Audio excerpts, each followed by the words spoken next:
तारीख़ी मस्जिद है जिसके बारे में हदीस पाक में आता है कि जब हज़रत महदी का ज़ुहूर होगा तो वो यहाँ अपने साथियों के साथ मौजूद होंगे और फ़जर की या असर की नमाज का वक्त होगा। लोग वुज़ू के बाद नमाज की तैयारी कर रहे होंगे तो इसके मशरिक़ी मीनारे पर लोग देखेंगे हज़रत ईसा अलैहिस्सलाम दो फरिश्तों के कंधों पर हाथ रख के नीचे उतर रहे हैं और उनके बालों से पानी गिर रहा है जैसा कि नहाने के बाद बालों से पानी टपकता है।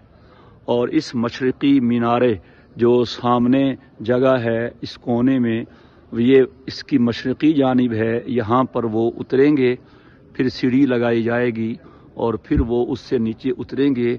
हज़रत महदी और तमाम मुसलमान उन्हें देख रहे होंगे।